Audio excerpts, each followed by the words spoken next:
Salam, Bapak Ibu, saudara-saudara yang terkasih di dalam Yesus Kristus.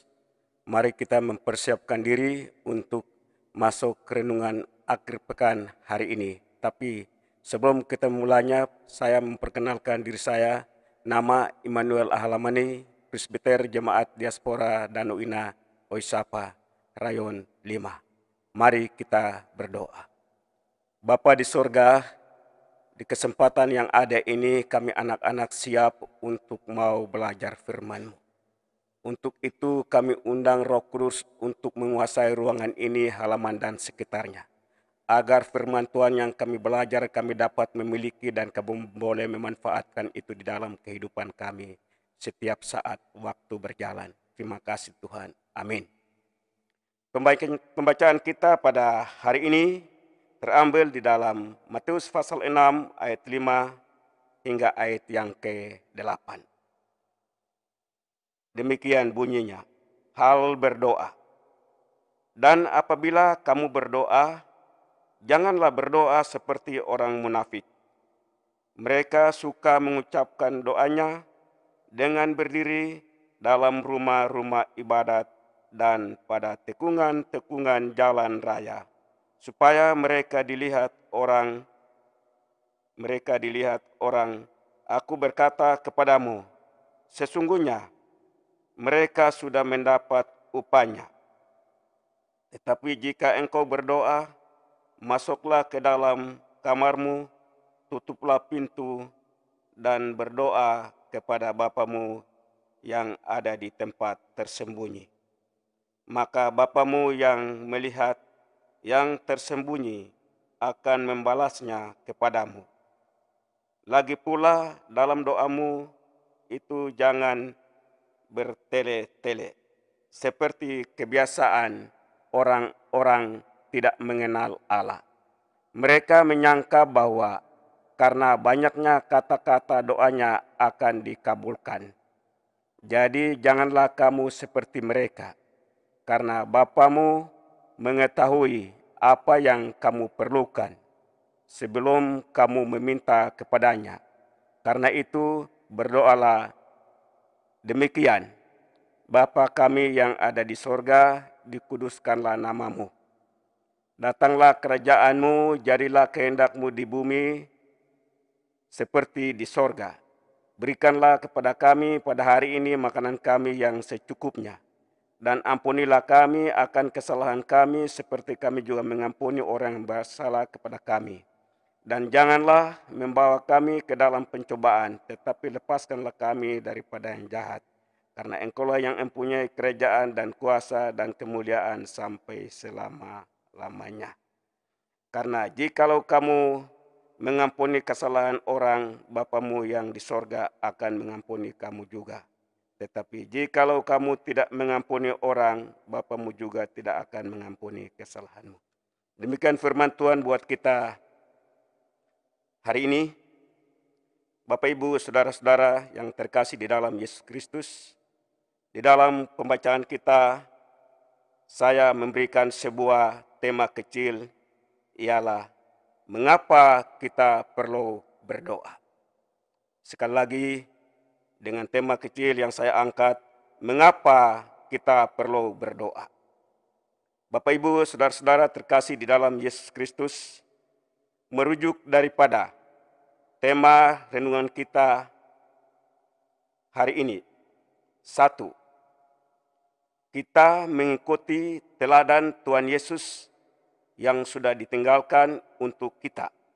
Terdapat di dalam Injil Markus pasal 1 ayat yang ke-35. Yang kedua, sidang jemaat di Philadelphia membuktikan bahwa doa adalah sangat penting. Terdapat di dalam Kisah 4 ayat 23 dan 24. Yang ketiga, kesaksian hidup dari hamba-hamba Tuhan bahwa keberhasilan mereka dalam menggenapkan panggilan Tuhan adalah doa. Yang keempat, urapan dan kuasa dalam melayani pekerjaan Tuhan hanya terjadi jika kita berdoa. Contohnya, Tuhan Yesus sebelum memulai pelayanannya, ia terlebih dahulu berdoa. Dan bukan hanya berdoa saja, tetapi Tuhan Yesus juga berpuasa selama 40 hari, 40 malam. Yang kelima, melengkapi setiap anak Tuhan untuk mendapatkan kemenangan di dalam setiap pergumulan. Itu kita baca di dalam surat Efesus pasal 6 ayat yang ke-12. Yang keenam, merupakan jalan Tuhan untuk memberkati anak-anak Tuhan dalam setiap aktivitas. Yakobus 4 ayat 2 hingga ayat yang ke-4. Bapak Ibu, saudara-saudara terkasih di dalam Yesus Kristus, dari poin pertama sampai poin 6 ini kita simpulkan bahwa di dalam doa ada dua kelompok. Kelompok yang pertama, kelompok orang Farisi yang selalu berdoa di tekungan-tekungan jalan dan juga berdiri di rumah-rumah ibadat dan berdoa. Kemudian kelompok yang kedua ialah kelompok orang-orang percaya yang kesukaan mereka di dalam doa itu mereka selalu masuk di kamar, tutup pintu baik-baik, kemudian duduk tenang. Setelah itu mereka berdoa.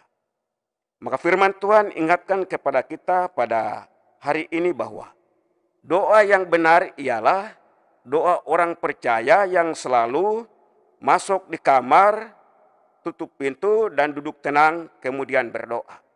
Doa seperti ini yang dikehendaki oleh Tuhan. Karena itu, mari kita menempatkan diri kita. Kalau selama ini posisi kita sama seperti posisi orang-orang Farisi, kita merubah itu menjadi kelompok orang-orang percaya. Sehingga doa kita itu layak di hadapan Tuhan. Kemudian apapun yang kita doakan, apapun yang kita gumuli, kita yakinkan bahwa kita akan menerima jawaban pasti daripada Tuhan. Doa adalah bersekutu dengan Tuhan atau hubungan komunikasi kita dengan Tuhan. Dan dalam hubungan kita dengan Tuhan perlu kita jaga sehingga tetap ada keharmonisan kita. Dan hubungan kita dengan Tuhan sepertinya salib Kristus. Salib Kristus ada garis vertikal dan horizontal. Vertikal itu hubungan antara manusia dengan Tuhan Allah. Horizontal adalah hubungan antara manusia dengan manusia. Justru itu kalau hubungan kita dengan Tuhan itu sudah bagus, diusahakan supaya hubungan antara manusia dengan manusia pun harus bagus. Sehingga kita layak menjadi pengikut Kristus yang baik. Dan itu yang kita harapkan. Untuk itu sekali lagi saya mengingatkan kepada kita semua, supaya setiap firman yang kita belajar, mari kita menempatkan diri kita bahagian dari kelompok orang percaya.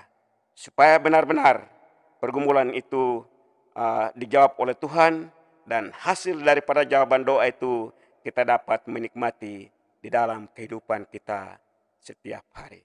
Amin. Mari kita berdoa mengucap syukur. Bapa di sorga, Bapa di dalam Yesus, di dalam Roh Kudus, atas seizin Tuhan, kami boleh beribadat kepada Allah, kepada Tuhan, dan kepada Roh Kudus. Untuk itu firman Tuhan yang kami belajar hari ini, Tuhan klaimkan di hati kami semua, siram dengan embun rohani agar ia dapat bertumbuh, berkembang, dan memperoleh bunga-buah menjadi pegangan hidup bagi kami untuk kami meneruskan perjalanan hidup kami di bumi ini. Segala sesuatu yang merupakan halangan, rintangan, hambatan dalam perjalanan hidup kami, biar Tuhan jauhkan daripada kami semua.